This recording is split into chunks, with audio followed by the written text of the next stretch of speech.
गुरुर्विष्णु गुरुर्देव महेश्वरा गुरु साक्षात् परब्रह्म तस्मै श्री गुरुवे नमः।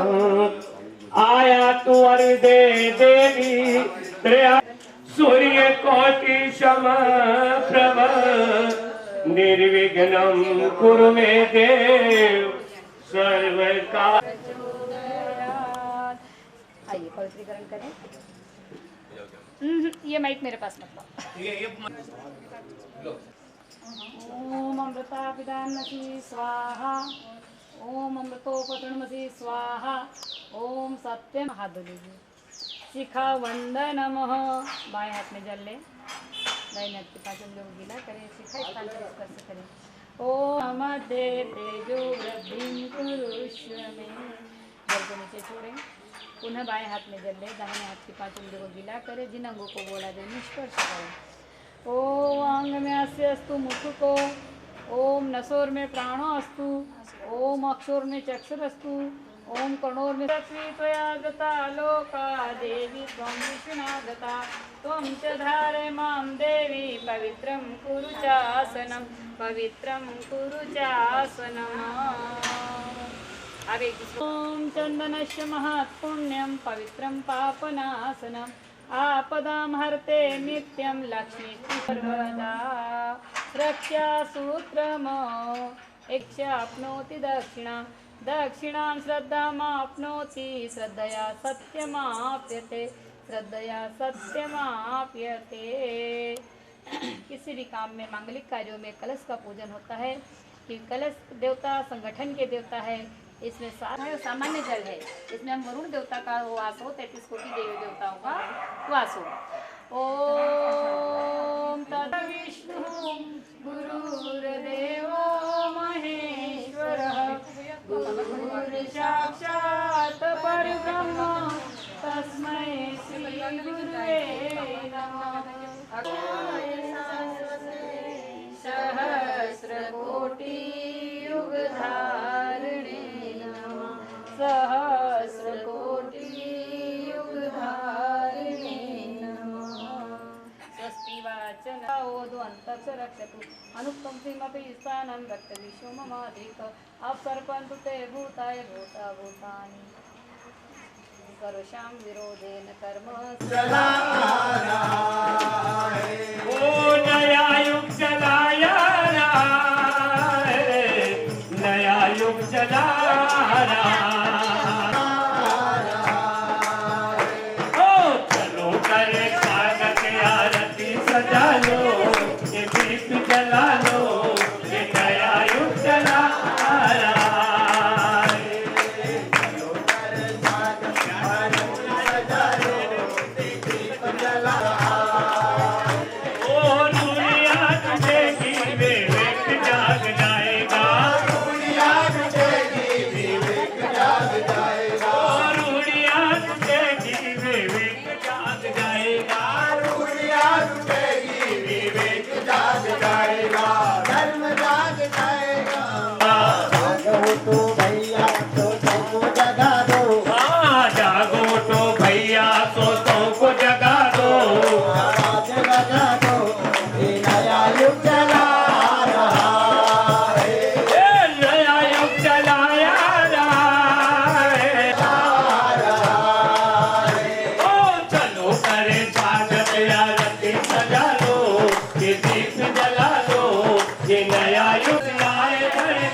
आप लेके आओ जल्दी रुमाल लेके आओ अभी रुके आरती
की पावन दार कलश फिर धारण करो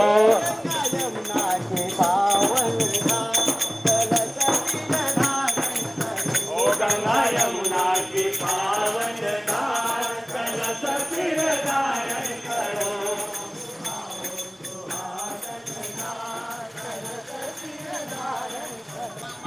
ओ घर घर आया का जगाएंगे हम बदलेंगे जमाना निश्चय हमारा दुर्दशा टल है निश्चय हमारा दुर्दशा टल है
आदरणीय भाई मनोज जी जो कि हमारे बीच पधार चुके हैं और उत्साह जिसको कहते हैं शक्ति। ओम चंदन समापन्नं पवित्रं पापनाशनम् आप्तमर्थितं लक्ष्मी तिष्ठति सर्वदा। ओम मंगलम भगवान विष्णुवाय तनो भर्गो देवस्य धीमहि धियो यो नः प्रचोदयात्।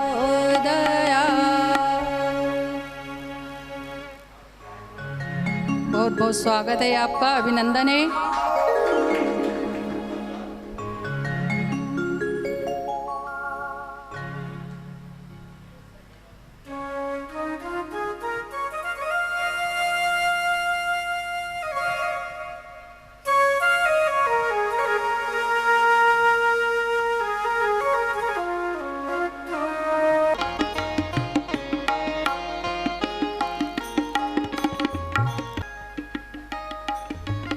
हाँ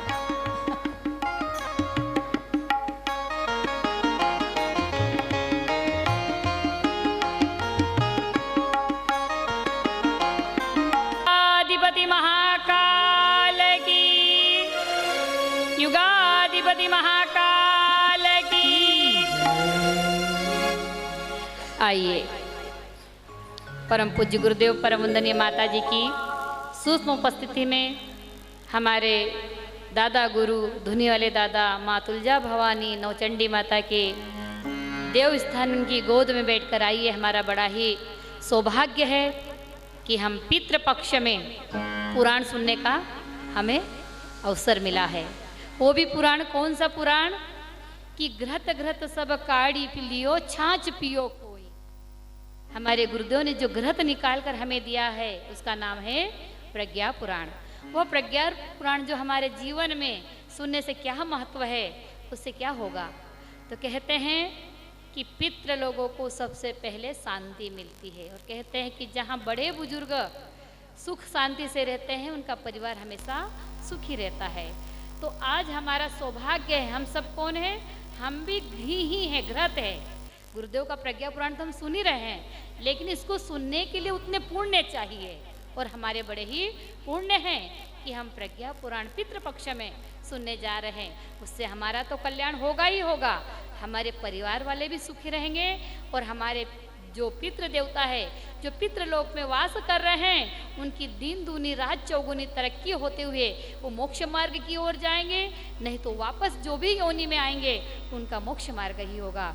और इससे श्रद्धा जो करते हैं श्राद्ध पक्ष में पितृ पक्ष की अमावस्या के दिन जो श्राद्ध करते हैं पूर्णिमा से लगाकर, उसमें यदि हमारी श्रद्धा है तो ही श्राद्ध होता है। तो पुराण सुनने में यदि हमारी श्रद्धा होगी तो ही हम कुछ कर पाएंगे, नहीं तो कहीं आगवत सुनेंगे, भागवत सुनेंगे, कथा सुनेंगे, रामायण सुनेंगे, प्रेम सागर सुनेंगे, यहाँ तक कि सुख सागर भी सुन लेंगे पर सुख नहीं मिलने वाला है। अरे भाई मैंने तो सुख सागर पढ़ी है तो सुख क्यों नहीं आया, इसका क्या कारण था? इसका कारण था श्रद्धा नहीं थी। तो श्राद्ध पक्ष का नाम ही है श्रद्धा और श्रद्धा संवर्धन करने का ही गुरुदेव ने हमें बीड़ा दिया है कि बच्चों उठो जाओ श्रद्धा संवर्धन करो। आजकल आस्थाएं डिगती जा रही है और प्रज्ञा पुराण के माध्यम से आज जिनके भी मन में विचार आया होगा, जिनके भी मन में संकल्प आया होगा, जिन्होंने इसका सहयोग दिया होगा, जो यहाँ सुनने को आएंगे वो बड़े ही भाग्यशाली हैं। तो आइए हमारा मानव जीवन सुख समृद्धि की ओर बढ़े, हम जीवन पर कोई आने वाली परेशानियाँ आए तो वो दूर होती हुई चली जाए। इस भाव से हम पितृ श्राद्ध तर्पण में हम श्रद्धा भक्ति भाव के साथ में प्रज्ञा पुराण का श्रवण करेंगे, मनन करेंगे और चिंतन करेंगे। आइए हम प्रज्ञा पुराण शुरुआत करते हैं। उसके पहले हम हमारे देवताओं का आह्वान करते हैं, क्योंकि जहाँ देव है वहीं देव कार्य होते हैं, उसके अनुरूप हम लोग बन पाते हैं। तो सभी भाव करें कि हम प्रज्ञा पुराण सुनने के लिए बाहर भीतर से पवित्र हो रहे हैं। हमारा मन, हमारा तन, हमारी श्रद्धा, हमारा विश्वास पवित्र हो रहा है। दोनों हाथ गोदी में रखें, भाव करें कि गुरुदेव और माता जी हम पर अमृत की वर्षा का छिटकाव कर रहे हैं। हम बाहर भीतर से पवित्र होते हुए चले जा रहे हैं। ओम पवित्रः पवित्रो वा सर्व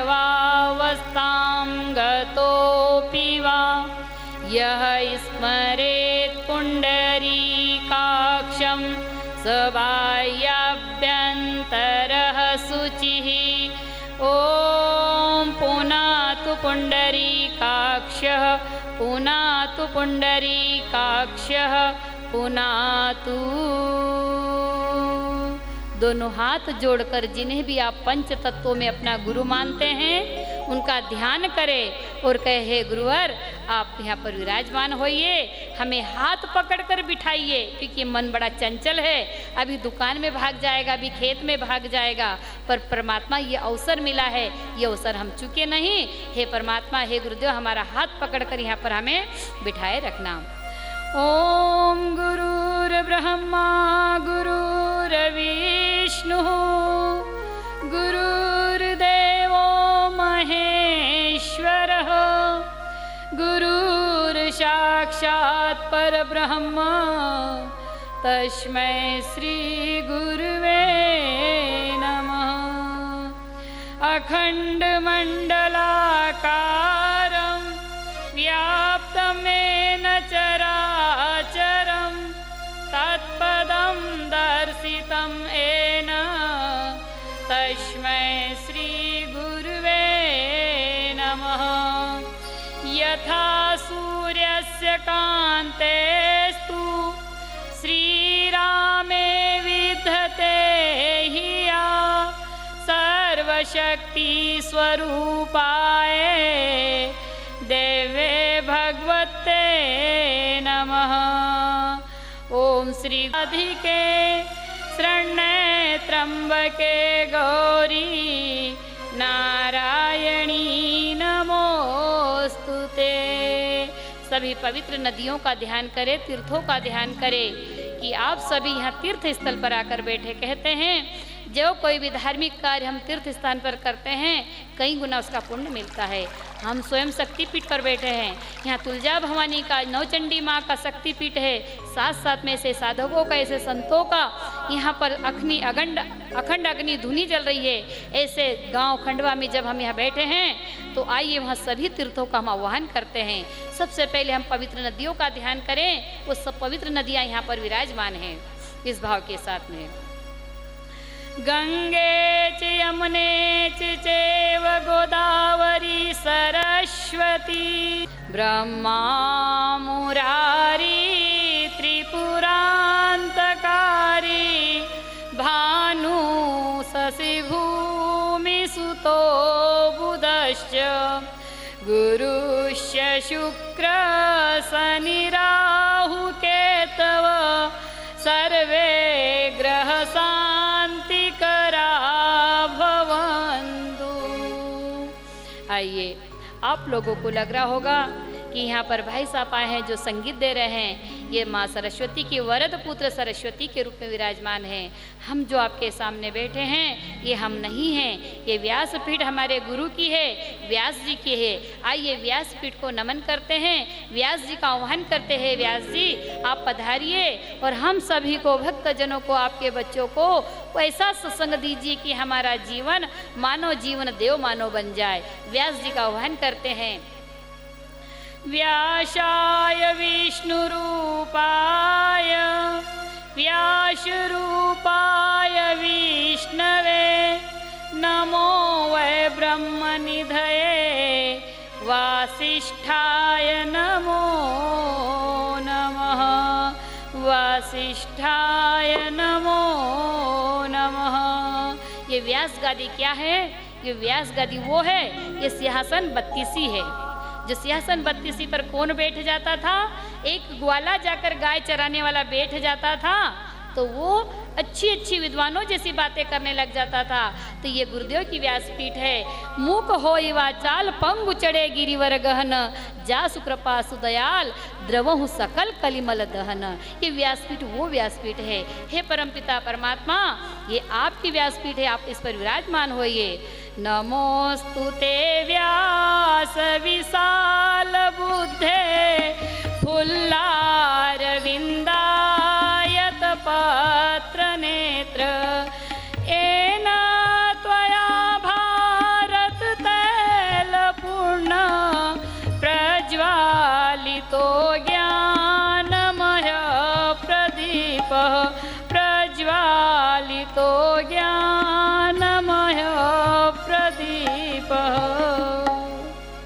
आइए सभी का आह्वान होने के साथ में एक जोड़ा उठकर आए और हमारे परमपिता परमात्मा गुरुदेव माता जी को पूजन करते हुए प्रज्ञा पुराण का पूजन करें। मिमं तनोत्वरिष्टं यज्ञगं समिमं दधातु विश्वे देवास इह मादन्तामों प्रतिष्ठः। ॐ वरुणाय नमः। ॐ सर्वेभ्यो देवेभ्यो नमः। आवाहयामि स्थापयामि ध्यायामि पूजयामि ततो नमस्कारं करोमि। आइए प्रज्ञा पुराण का पूजन कर दें, ऊपर नहीं चढ़। ओम स्वस्ति न इंद्रो वृधस्रवाः स्वस्ति नः पूषा विश्ववेदाः स्वस्ति नस्ताक्षोररिष्टनेमि स्वस्ति नो बृहस्पतिर्दधातु। एक बहन जी आए, इन्हें तिलक करे। कलावा प्रवृत्ति उन्मूलनाय लोक कल्याणाय आत्म कल्याणाय वातावरण परिष्काराय उज्ज्वल भविष्य कामना पूर्ते च प्रबल पुरुषार्थम करिष्ये अस्मै प्रयोजनाय च कलशादि आवाहित देवता प्रज्ञा पुराण पूजनम पूर्वकम श्रवण कर्म संपादनार्थम संकल्पम अहम करिष्ये। प्रज्ञा पुराण पर छोड़ दीजिए। आइए अब हम प्रज्ञा पुराण की ओर चलते हैं। प्रथम दिन ये मंजिल बनी है, बिल्डिंग बनी हो और इसकी आधार यदि मजबूत नहीं हो तो एक मंजिल भी छत नहीं टिक पाएगी। लेकिन वही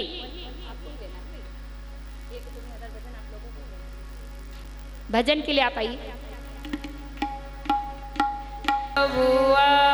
स्वः तत्सवितुर्वरेण्यं भर्गो देवस्य धीमहि धियो यो नः प्रचोदयात्। कृष्णाय वासुदेवाय हरहे परमात्मने प्रणत क्लेशनाशाय गोविंदाय नमो नमः गोविंदा। आइए इस जगत गुरु की महिमा को हम जानते हैं कि हे गुरुवर, आपने हमें आधार दिया है और वही आधार जीवन में बना रहे तो ये मानव जीवन बना है। ये मानव जीवन देव मानव बन सकता है और देव माता गायत्री की जय। आन चलाई ज्ञान यज्ञ के लिए समर्पित जीवन जिनका सारा उन सद्गुरु श्री राम चरण में नम्र प्रणाम हमारा, नम्र प्रणाम हमारा। आइए बड़े सौभाग्य की बात, आज प्रज्ञा पुराण मेरी सुन लो करुणा पुकार सतगुरु आ जाना।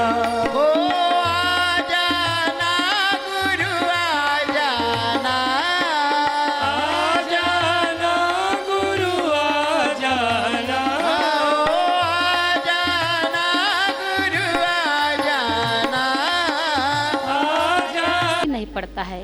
यदि बच्चा 100 किलोमीटर नहीं, देश नहीं विदेश में भी रहता हो और मुझे तकलीफ हो जाए तो माँ का दिल धड़कने लगता है कि कहीं ऐसा तो न हो मेरा बच्चा रो रहा होगा।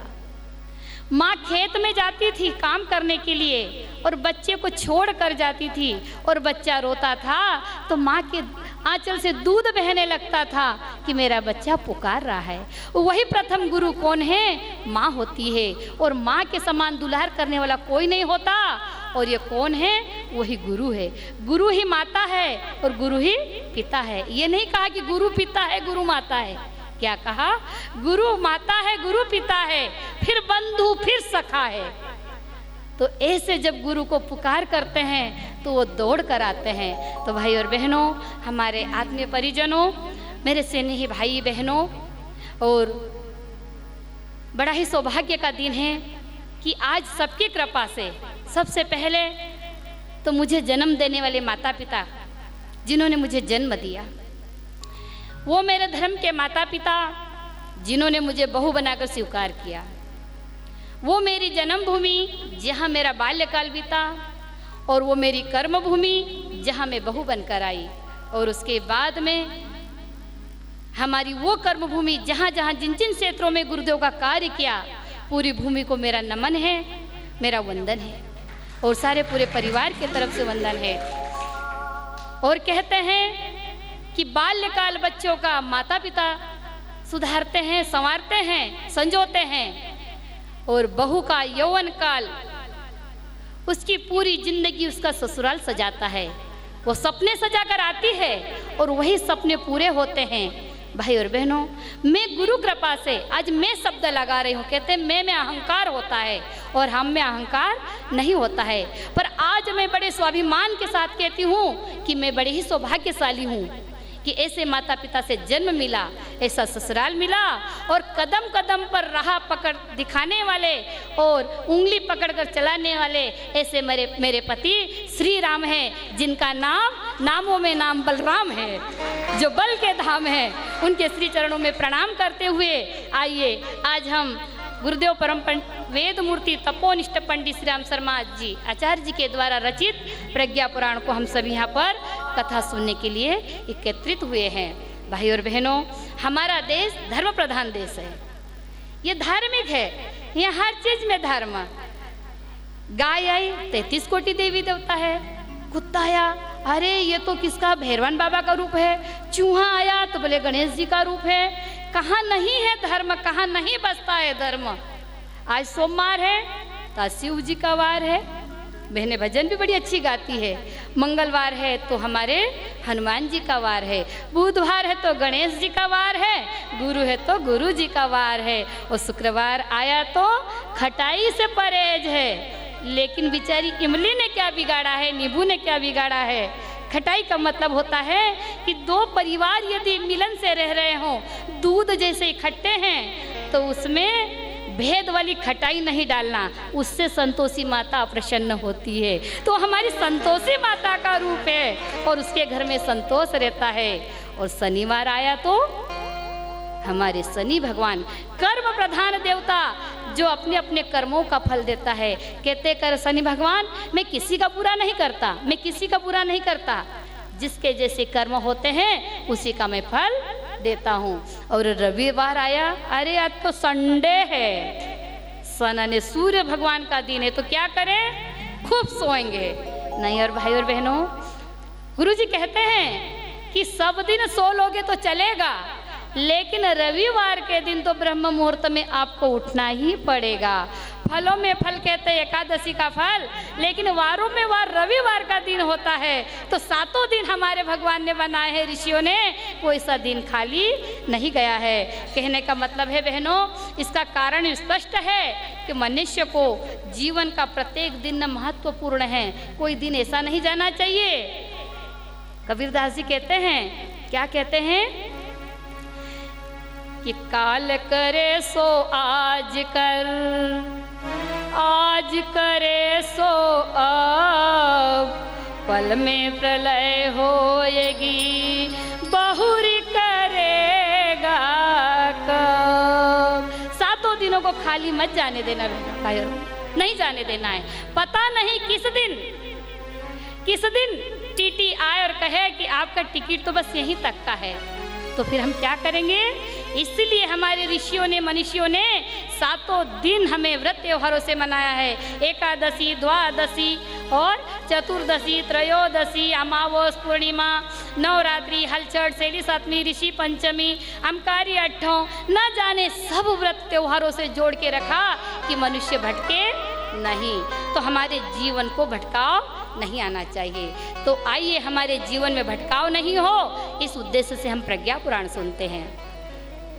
तो प्रज्ञा पुराण सुनेंगे जरूर, लेकिन यदि मन में संशय है, मन में यदि संदेह है, क्या होगा? कहीं कितनी बार तो भागवत हमने सुनी, पर एक काम तो बना नहीं। संशय और संदेह जो करता है वो श्रद्धा और विश्वास नहीं पा सकता है, और वो उसका पुण्य लाभ भी गंवा देता था। सती माता ने संशय किया, संदेह किया। आप सबको रामायण पता है ना? रामायण पढ़ी है ना?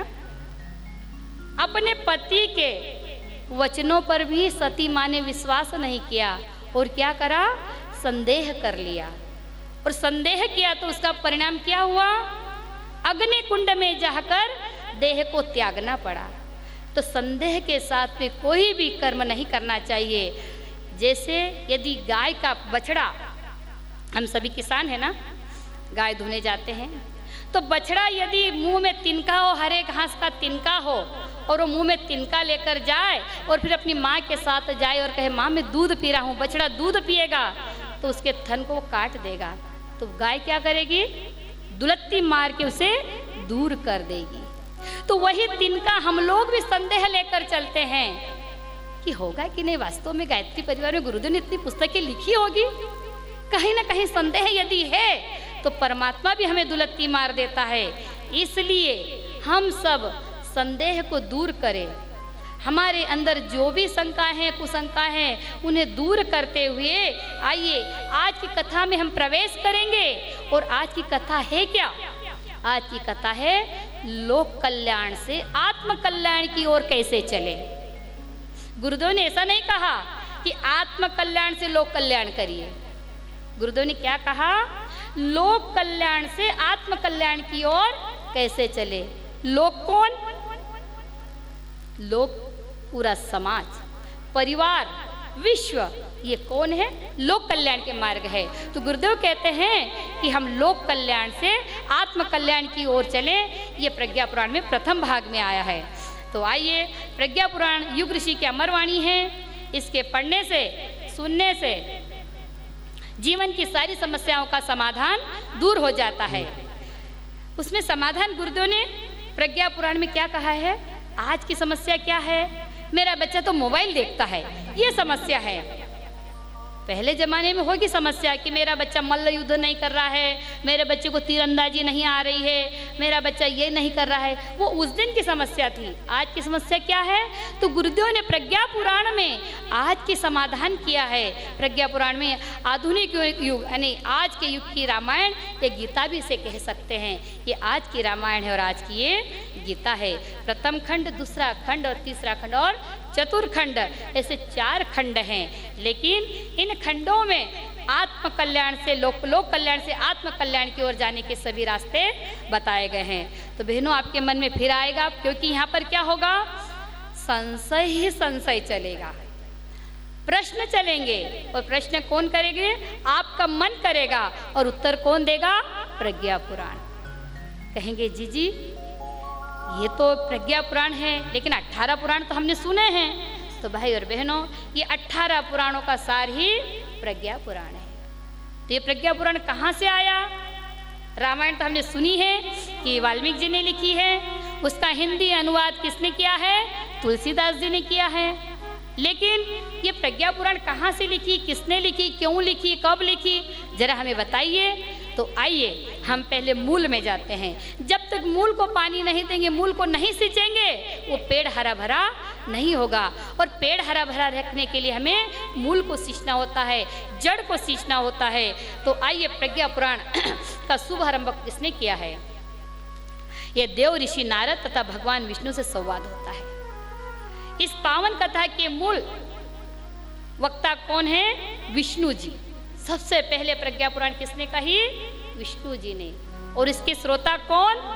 नारायण नारायण। नारद जी, जिसकी कोई बात रद्द नहीं करे वो नारद जी। तो सबसे मूल वक्ता कौन? विष्णु जी, और मूल श्रोता नारद जी। और नारद जी ने किसको सुनाई? महाकाल को सुनाई। हमारी राधे रानी आ गई है। हाँ, राधे रानी की जय हो। नारद जी ने कथा भगवान शिव को, महाकाल को सुनाई, और महाकाल ने परशुराम जी को सुनाई। परशुराम जी को पहचानते हो? परशुराम जी का अवतार इसमें आएगा, रामायण के मुख्य पात्र है वो भी। तो ये कथा महाकाल ने परशुराम जी को सुनाई, क्योंकि परशुराम जी के गुरु कौन थे? भगवान शिव थे।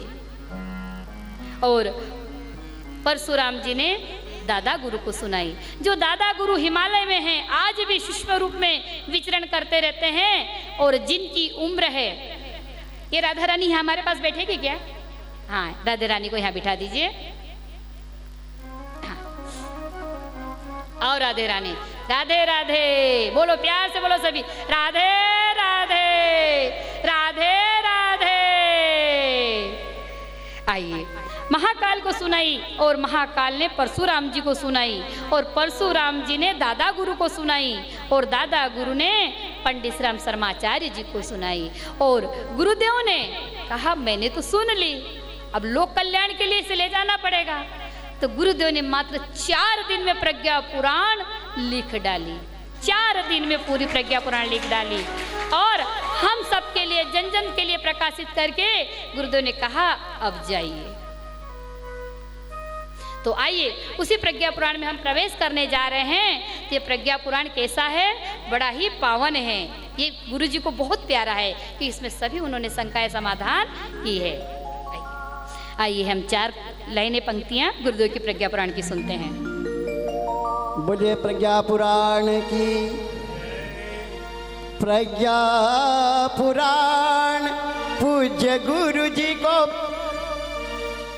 प्रज्ञा पुराण पूज्य गुरु जी को प्यारा है। प्रज्ञा पुराण पूज्य गुरु जी को प्यारा है। प्रज्ञा पुराण पूज्य गुरु जी को प्यारा है। जिसकी जगमग ज्योति से सारा जग उजियारा है।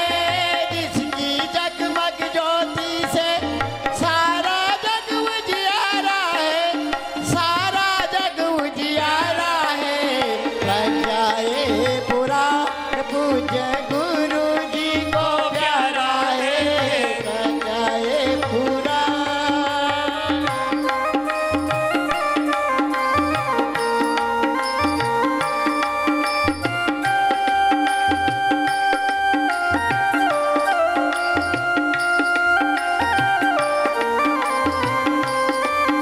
गुरु जी का प्यारा हो, जो गुरु जी को प्यार करता हो, वो जन जन तक कैसी नहीं चीज जाएगी।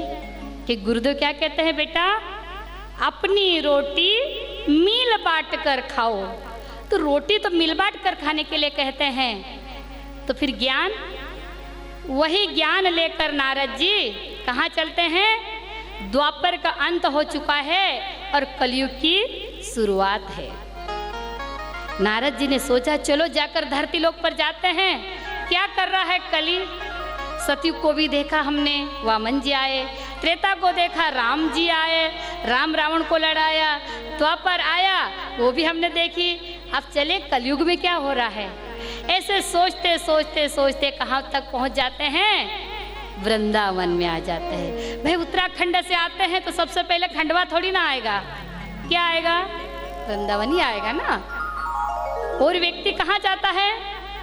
मान लो खंडवा में किसी को रुकना हो, मान लो ट्रेन चूक गया हो, तो वो क्या सोचेगा कि मेरा गुरुजी का घर है गायत्री शक्तिपीठ, आज की रात में वहीं पहुंच जाऊं। तो नारद जी आते हैं नारायण नारायण नारायण नारायण करते करते, और कहाँ आते हैं? वृंदावन आ जाते हैं। और वृंदावन में जाकर देखते हैं कि एक बहुत ही सुंदर 16 वर्ष की युवती रो रही है। तो वो देख रही है कि रो क्यों रही है। पास में देखा तो उसके 2 बेटे हैं, बड़े जवान हैं, लेकिन वो मूर्छित है, बेहोश है, उन्हें किसी प्रकार का ज्ञान नहीं है। तो वो माँ विलाप कर रही है, रो रही है। तो नारद जी कहते हैं तुम इतनी सुंदर हो, इतनी लावण्य है, आपके रूप में आपके अंदर इतनी ममता है, करुणा है, फिर आप इतनी रो क्यों रही है? और ये जवान दोनों बेटे क्यों मूर्छित पड़े हैं, बेहोश पड़े हैं? इनका कुछ इलाज करवाओ। तो नारद जी कहते हैं कि क्या बताऊं देव ऋषि। वो माँ कहती है, वो युवती कहती है कि मैं क्या बताऊं, ये मेरे दोनों बेटे हैं, एक है कौन ज्ञान और दूसरा है वैराग्य, और मैं इनकी माँ हूँ भक्ति। तो भक्ति तो मैं जिंदा हूँ, कहीं ना कहीं रूप में भी जिंदा हूँ, कभी माँ के रूप में, बहन के रूप में, पति की सेवा करती हूँ, पत्नी के रूप में, अतिथि की सेवा करती हूँ, किसी न किसी रूप में भक्ति तो जिंदा हूँ मैं। लेकिन ज्ञान और वैराग्य रूप में मेरे दोनों बच्चे हैं, ये बच्चे मूर्छित पड़े हैं, कोई इन्हें ज्ञान नहीं है, बिल्कुल बेहोश पड़े हैं। आप ही देव ऋषि कुछ उपाय बताओ तो मेरे बच्चे स्वस्थ हो जाए। तो देव ऋषि सोचते हैं अब मैं किसकी सलाह लूं? तो कहते हैं जब हमें अपने से कोई ज्ञान नहीं हो तो हमसे बड़े हो, कोई संत हो, कोई सज्जन हो, या गांव का ऐसा इंसान हो जो नारद जी जैसा हो। नारद जी का काम यहाँ पर गांव में क्या कहते, उल्टी परिभाषा होती है। नारद का काम लड़ाई लगाना नहीं, नारद का कार्य होता है सबका समाधान करना। तो ऐसे व्यक्ति के पास जाना चाहिए। तो नारद जी ने विचार किया और संतों के पास गए और संतों से पूछा कि अब क्या करें, ये माँ की विपत्ति को कैसे दूर करें, इनके बच्चों को कैसे हम होश में लाएं, इन्हें कैसे ज्ञान प्राप्त हो। उन्होंने कहा कि सबसे बढ़िया है सत्कर्म करो। और सत्कर्म क्या? बोले ज्ञान यज्ञ जैसा सत्कर्म संसार में नहीं है। ज्ञान यज्ञ के करो, सत्कर्म जिसका प्रभाव निश्चित रूप से होगा। तब जाकर नारद जी कहाँ चलते हैं? वापस चले। चलो काम तो यहीं आकर अटक गया, वृंदावन में यही एक समस्या मिल गई, और इस समस्या का हल कहाँ होगा? वापस उत्तराखंड में ही जाएं। और उत्तराखंड की वापस रवाना हो गए। कहाँ पहुँचते हैं? आनंद वन में। कहाँ पहुँचे? आनंद वन में पहुँच जाते हैं। और आनंद वन में कौन है? सनत कुमार जी बैठे हुए हैं। किसके किनारे? गंगा जी के किनारे बैठे हैं। और गंगा जी के किनारे बैठकर ज्ञान ध्यान की चर्चाएं कर रहे हैं। और वहाँ जाकर नारद जी ने सबको प्रणाम किया और कहा सबको मेरा प्रणाम है। नारद जी कैसे आए हो? बोले ज्ञान यज्ञ क्या होता है, मैंने सब यज्ञ सुना है, लेकिन ज्ञान यज्ञ की कोई चर्चा बताओ जिससे दो बच्चे हैं, जो युवा बच्चे हैं, दो युवा बेटे हैं, माँ रो रही है तो वो जवान हो जाए, उनकी मूर्छा दूर हो जाए। भाई और बहनों, उन्होंने कहा नारद जी को जब आते हुए देखते हैं तो सनत कुमार भी बड़े खुश हो जाते हैं कि जहाँ नारद जी नहीं आए ऐसी चर्चा तो होती ही नहीं है, और जब स्वयं नारद जी आ जाए तो कितनी बड़ी बात होती है। क्यों? न राम के हैं तो वो रावण के भी है, नारद जी क्या है? राम के है तो वो रावण के भी है, कृष्ण के है तो वो कंस के भी है। वो देवकी को भी सलाह दे देते हैं और कंस को भी सलाह दे देते हैं। जो जैसा पूछता है वो किसी कहते हैं हमारे इसमें भाई हम तो कोई झूठ कपट नहीं कहता है, जो सच्ची बात होती है वो बोल देते हैं। तो ऐसे नारद जी आते हैं तो देव ऋषि कैसे हैं कि देव ऋषि नारद हुए, भक्तों में सिर मोर रामा, भक्तों में मोर, परहित चिंतन में निरत उनसा कोई न और। नारद जी जैसा कोई नहीं है। अब सनत कुमार जी बैठते हैं और कहते हैं बैठो नारद जी, आइए आपको ज्ञान यज्ञ का हम प्रथम श्लोक सुनाते हैं। और नारद जी ध्यानस्थ होकर बैठ जाते हैं और आप लोग भी बैठ जाइए। लोक कल्याण की ओर चलते हैं। लोक कल्याण का प्रथम श्लोक सनत कुमार जी आनंद वन में नारद जी को सुना रहे हैं कि लोक कल्याण कृद धर्म धारणा संप्रसारक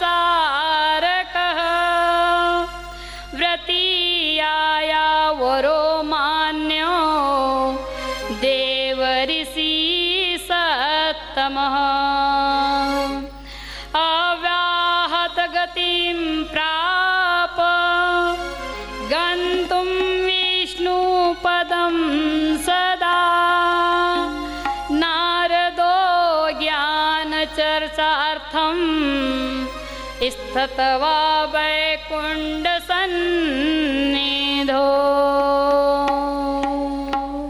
नारद जी ने सनत कुमारों से सुना और सुनने के बाद में फिर नारद जी ने कहा चलो और चलते हैं धरती लोक की ओर।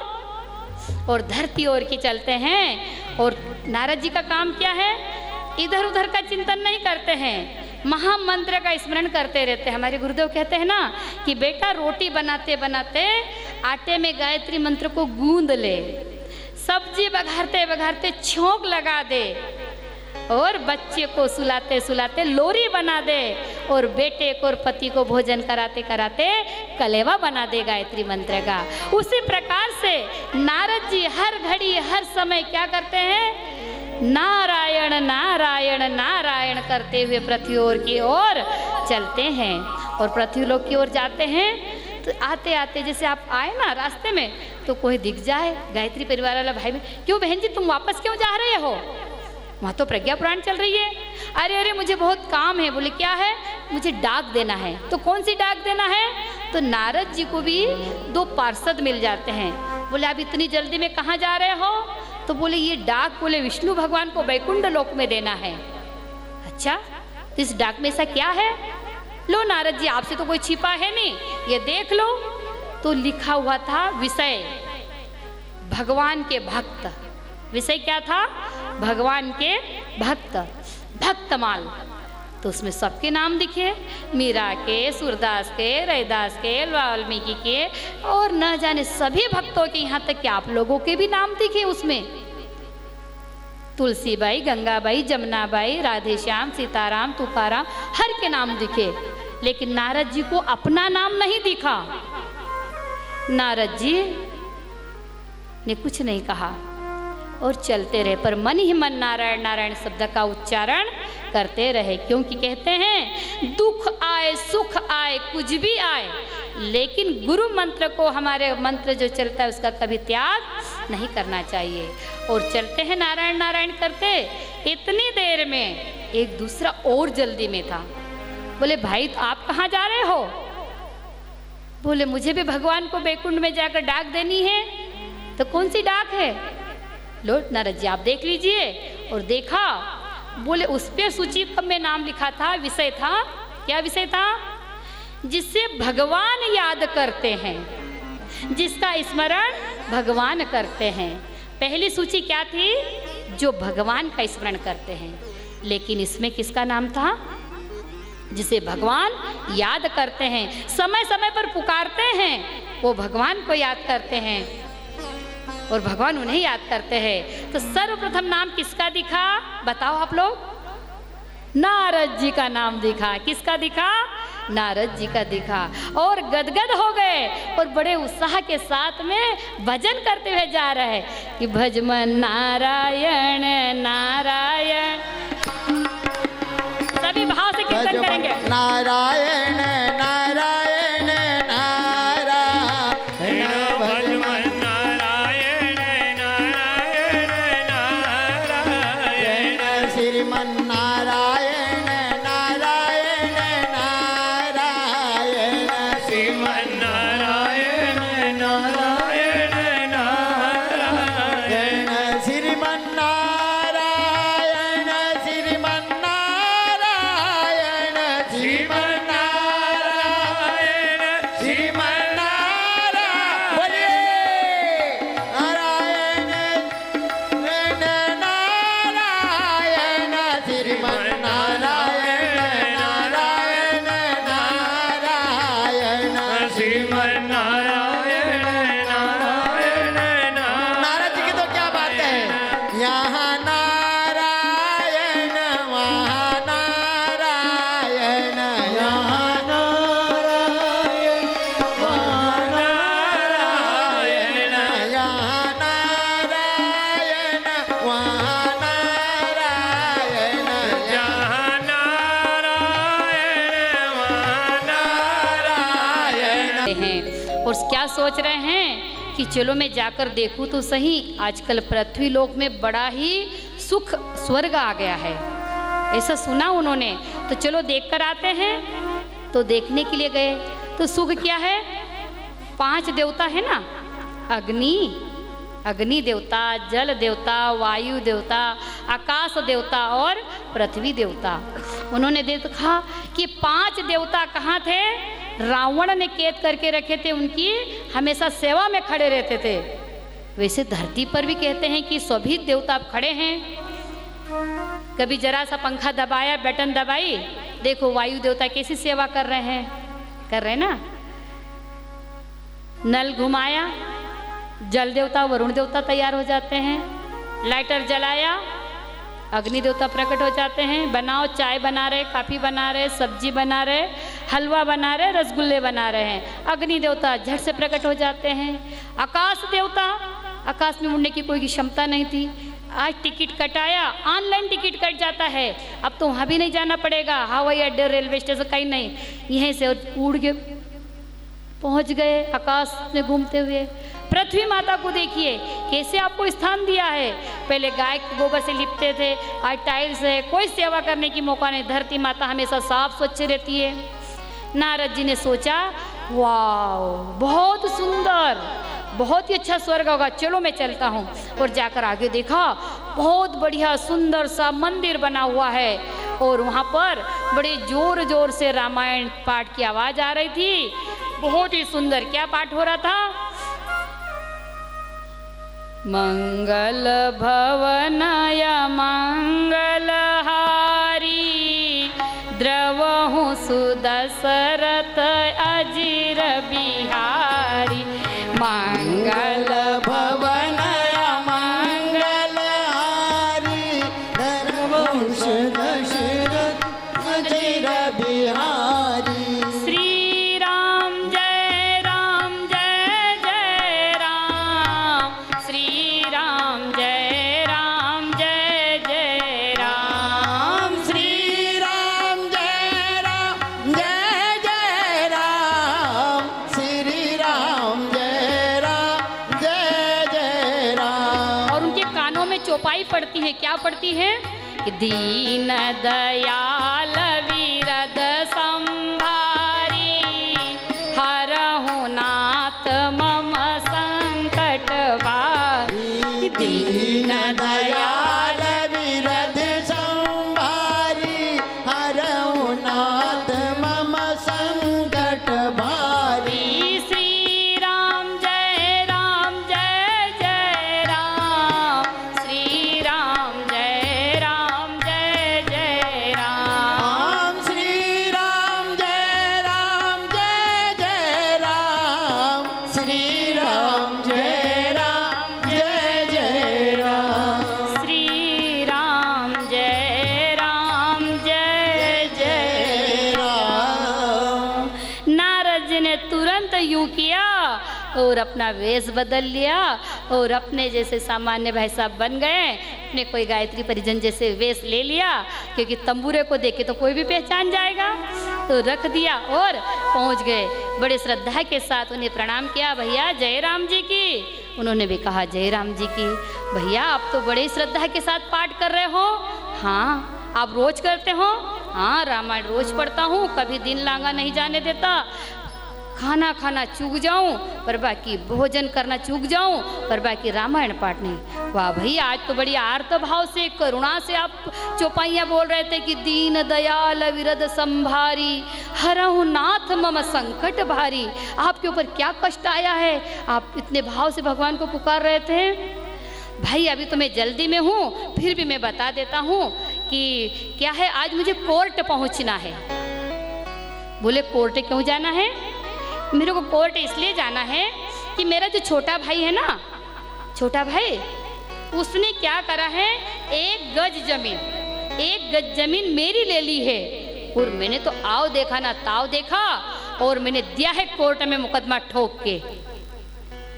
और मैंने भगवान से अभी प्रार्थना करी है कि दीन दयाल विरद संभारी, हरहु नाथ मम संकट भारी। मैं यदि ये केस जीत गया ना, 108 रामायण पाठ रखवाऊंगा। पता है भाई और बहनों, नारद जी के पास तंबूरा होता ना तो ऐसा सिर ठोक लेता तो खून बहने लग जाता।